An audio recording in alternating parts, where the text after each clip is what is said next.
Joël, champion de Tout le monde veut prendre sa place chaque midi sur France 2, avait confié connaître Emilien des 12 coups de midi sur TF1. Et il se trouve que les deux candidats ont eu l'occasion de se revoir. Ils sont incontournables pour les téléspectateurs des Jeux du Midi. D'un côté, Emilien est le recordman du nombre de victoires et de gains des 12 coups de midi sur TF1. De l'autre, Joël, installé dans le fauteuil rouge de Tout le monde veut prendre sa place, a atteint le top 20 des plus grands champions du divertissement de France 2. Interrogé par Télé Loisirs, le conducteur de train à la retraite de 58 ans avait révélé connaître déjà son alter ego de la une. « Je suis admiratif de ce qu'il fait.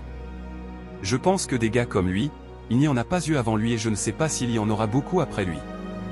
Savoir tout ce qu'il sait à son âge, c'est prodigieux. Je lui dirai quand je le reverrai parce qu'on a prévu de se revoir dans quelque temps », avait-il déclaré à Télé Loisirs. C'était l'occasion de discuter de nos ressentis. Joël, Tout le monde veut prendre sa place, raconte ses retrouvailles avec Emilien des 12 coups de midi. Et c'est désormais chose faite pour les deux brillants candidats. Joël a expliqué à Télé Loisirs avoir retrouvé Emilien à l'occasion d'un événement important pour les fans de jeux télé qui se déroulait à Paris. On s'est revus. On a participé à un tournoi d'un club question pour un champion en mars dernier. C'était l'occasion de discuter de nos ressentis par rapport au jeu, déclare-t-il. Le papa de 2 enfants a pu également le congratuler pour son parcours et réciproquement. Il m'a félicité comme d'autres joueurs qui étaient présents ce jour-là. On connaît tous la difficulté qu'il y a à rester dans un jeu longtemps, déclare-t-il.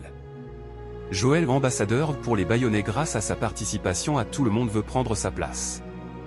Originaire de Bayonne, Joël est également très soutenu dans sa région.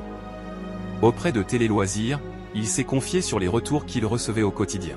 Il y a quelque chose qui revient souvent, surtout quand je redescends ici chez moi, c'est que les gens sont fiers que je représente le coin, sourit-il. Celui qui a remporté un saut en parachute pour sa 70e victoire déclare « Beaucoup de personnes m'ont dit, continue comme ça, tu nous représentes, c'est super. À mon petit niveau, j'ai l'impression d'être devenu un ambassadeur pour eux. Quelque part, c'est ça qui motive parfois. C'est marrant. S'il continue sur sa lancée, le champion pourrait potentiellement atteindre les 100 victoires en mai prochain.